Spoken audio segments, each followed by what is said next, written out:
ഞാൻ എൻ്റെ licence original എവിടെയാണ് വെച്ചതെന്നുള്ളത് കാണുന്നില്ലേ. അപ്പോൾ അത് തപ്പിക്കൊണ്ട് നിൽക്കുന്ന സമയത്ത് ഒരു സംഭവം കിട്ടി. ഇതെന്താന്നല്ലേ, പാസ്പോർട്ടാണ്, കണ്ടാലറിയാലോ. അപ്പോൾ ഇത് എന്തായതാ, എൻ്റെ ബൊമ്മക്കുട്ടിയാട്ടോ. പിന്നെ ബൊമ്മക്കുട്ടീനെ കഥ പറഞ്ഞ സമയത്ത് വേറൊരു കാര്യം പറയട്ടെ. കുട്ടിക്കാലത്ത് എനിക്ക് പിന്നെ ബൊമ്മ വളരെ ഇഷ്ടമുള്ളൊരു സംഭവമാണ്. അപ്പോൾ ഏതൊരു ഫാൻസി കയറിയാലും ബൊമ്മ കിട്ടണം എന്നുള്ള ഒരൊറ്റ ചിന്താഗതി മാത്രമേ ഉള്ളൂ. അങ്ങനെ ഞാൻ ഓട്ടോറിക്ഷയിൽ നിന്നൊക്കെ ചാടാനൊക്കെ പുറപ്പെട്ടിട്ടുണ്ട് കേട്ടോ. എനിക്ക് ബൊമ്മ വാങ്ങി തന്നില്ല, ഇപ്പം ചാടുമെന്ന് പറഞ്ഞിട്ട്. ഇത് കണ്ടപ്പോൾ ഒന്ന് ജസ്റ്റ് ഞങ്ങളോട് പറയണമെന്ന് വിചാരിച്ചു. അപ്പോൾ പാസ്പോർട്ടിൻ്റെ കാര്യം, ഇത് നിങ്ങൾ വിചാരിക്കുക എൻ്റെ പാസ്പോർട്ടാണെന്ന്. പക്ഷേ ഇത് എൻ്റെ പാസ്പോർട്ടല്ല ഗൈസ്, നിങ്ങളൊക്കെ ഇല്ല എന്ന് പറയുന്ന എൻ്റെ സ്വന്തം ഹസ്ബൻഡിൻ്റെ പാസ്പോർട്ടാണ്. അതിൽ ഡേറ്റ് ഓഫ് ബർത്ത് ഞാൻ മറിച്ച് വെക്കട്ടെ. ഇതാ എൻ്റെ പുച്ചാപ്പിളിനെ കാണാത്തവര് കണ്ടോളി ഗൈസ്. First passport കാക്കണ്ടേ.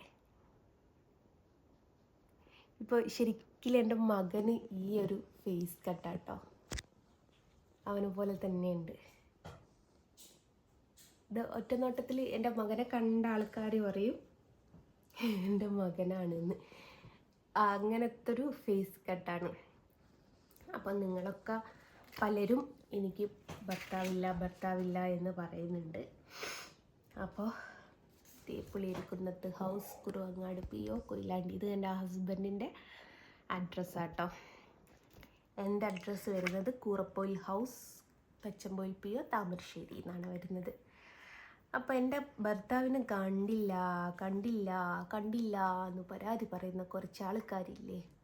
അപ്പം ഞാൻ വിചാരിച്ച് എൻ്റെ ഭർത്താവിനെ ഒന്ന് കാണിച്ചു തരാൻ. കാണുന്നുണ്ടോ മോനെ? വിളിച്ചുണ്ടോ? ഞാൻ അപ്പുറത്തേക്ക് കൊണ്ടുപോകണമെന്ന് വിചാരിച്ചേ, ഇപ്പോൾ പിന്നെ വിചാരിച്ച് വേണ്ടാന്ന്. അപ്പോൾ ഇപ്പോഴത്തെ എൻ്റെ എന്ന് വെച്ചാൽ ആൾ വലുതായിട്ടുള്ള ഫോട്ടോ എന്നോട് ചോദിക്കരുത്.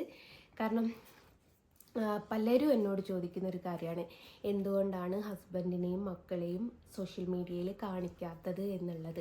അതിനുള്ള വ്യക്തമായിട്ടുള്ള ഉത്തരം ഞാൻ പറയാറുണ്ട്.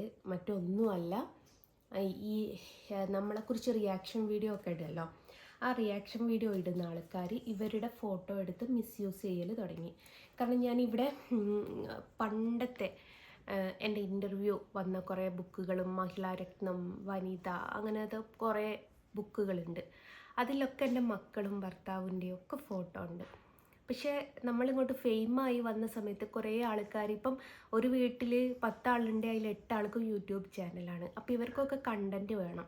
അപ്പോൾ ഇവരെന്താക്കുമെന്ന് വെച്ചാൽ റിയാക്ഷൻ വീഡിയോ ആയിട്ട് ഓരോരുത്തരുടെ കണ്ടൻറ്റ് കട്ടെടുത്തിട്ട് അവർ വീഡിയോ ചെയ്യുന്നതാണ്. അപ്പോൾ അതിലിപ്പം നമ്മളെക്കുറിച്ച് എന്തെങ്കിലും പറയുമ്പോഴേക്കും ഹസ്ബൻഡിൻ്റെയും മക്കളുടെയും ഫോട്ടോ മിസ്യൂസ് ചെയ്യൽ തുടങ്ങി. മക്കൾക്ക് 18 വയസ്സായില്ല, അവരുടെ ഭാവിനെ ഞാൻ നോക്കണം.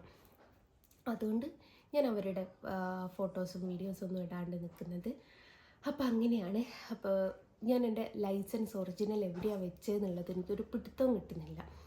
അത് ഇത് മാറ്റാനായിട്ടുണ്ട്. 5 വർഷം കൂടുമ്പോൾ പുതുക്കണമല്ലോ.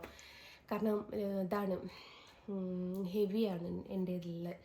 അപ്പോൾ 5 വർഷം കൂടുമ്പം പുതുക്കണം. അത് പുതുക്കാനായിട്ടുണ്ട്. അപ്പോൾ അതെവിടെയാണ് വെച്ചതെന്നുള്ളതൊരു പിടുത്തം കിട്ടാൻ തപ്പിപ്പാണ് ഈ പാസ്പോർട്ട് കാണുന്നത്. അപ്പം ഞാൻ വിചാരിച്ചു, നിങ്ങളൊക്കെ ഇല്ലയെന്ന് പറയുന്ന എനിക്കുള്ളതായിട്ടുള്ള എൻ്റെ ഭർത്താവിനെ ഒന്ന് ഈ കൈവച്ചത് ആളുടെ ഡേറ്റ് ഓഫ് ബർത്ത് നിങ്ങൾ കാണണ്ടെന്ന് വിചാരിച്ചിട്ടാട്ടോ. അപ്പോൾ ഒന്ന് കാണിച്ചു തന്നേക്കാന്ന് വിചാരിച്ചു. അബ്ദുൽ സലീം, ജസ്ന സലീമിൻ്റെ ബാലൻസ് സലീം ദോ ഇല്ലതാണ്. കുട്ടിക്കാലത്തെടുത്ത ഫസ്റ്റ് പാസ്പോർട്ടാണ് എൻ്റെ കാക്കൻ്റെ. എങ്ങോട്ടും പോയിട്ടൊന്നുമില്ല കേട്ടോ. പിന്നെ അത് മാറ്റി ഇപ്പം 2-3 എണ്ണങ്ങാനായി തോന്നുന്നു, പോയി വന്നെങ്ങാൻ. അപ്പം അങ്ങനെയാണ്. അപ്പം ഞാൻ വിചാരിച്ചു നിങ്ങൾക്കൊന്ന് കാണിച്ചിട്ട്. ഭയങ്കര ചൂട് ഗൈസ്, ഫാൻ ഇട്ടിട്ടില്ല. പിന്നെ ഈ ഒരു ഏരിയ എന്ന് പറയുന്നത് അത് മണ്ണെടുത്ത സ്ഥലമാണ്. അപ്പം തണൽ മരങ്ങളൊന്നുമില്ല. അപ്പോൾ ഭയങ്കര ചൂടാണ്. അപ്പം ഈ പാസ്പോർട്ട് കണ്ടപ്പോൾ ഒന്ന് എൻ്റെ ഭർത്താവിനെ നിങ്ങൾക്ക് കാണിച്ചു തരാമെന്ന് കരുതി അതുകൊണ്ടെടുത്ത വീഡിയോ ആണ്. കൂട്ടത്തിൽ എൻ്റെ ബൊമ്മക്കുട്ടിയും. എൻ്റെ പൊന്നും എൻ്റെ ഏട്ടത്തിമാരൊക്കെ പറഞ്ഞ് കളിയാക്കും. നാളൊരു ഏട്ടത്തിൻ്റെ മക്കളോട് പറഞ്ഞു കൊടുത്തു, ഒരു പീടികയിലും കയറ്റാനോ ഇവില്ലായിരുന്നു, അന്നപ്പം നൊലോളിക്കഴിഞ്ഞുമ്പോൾ പാവക്കുട്ടീന്ന് വിചാരിച്ച ഇത് പോണം മരിക്കുന്ന ഒരാളും ഇല്ല. ഇപ്പോഴും ഇഷ്ടമാട്ടോ ഇതെനിക്ക് ഇവിടെ മൈസൂർ പോയ സമയത്ത് സണ്ണിച്ചേട്ടൻ മേടിച്ച് തന്ന പാവക്കുട്ടിയാണ്. അപ്പോൾ ഞാൻ പണ്ടെന്തായും ചെയ്യാന്നറിയോ, എനിക്ക് പാവക്കുട്ടി വാങ്ങി തരാത്തതുകൊണ്ട് ഈ പൗഡർ ടിന്നുണ്ടല്ലോ ഒഴിഞ്ഞത്, ഇങ്ങനെ നിരത്തി വെക്കും. എന്നിട്ട് അതൊക്കെ എൻ്റെ മക്കളാണ്, അതിൻ്റെ ഇപ്പുറത്ത് അമ്മയായിട്ട് ഞാനും കിടക്കുന്നു. അങ്ങനത്തെ പരിപാടിയൊക്കെ ഉണ്ടായിരുന്നു എനിക്ക്. അതൊക്കെ ഒരു കാലം ഗൈസ്. അപ്പം അത്രയേ ഉള്ളൂ.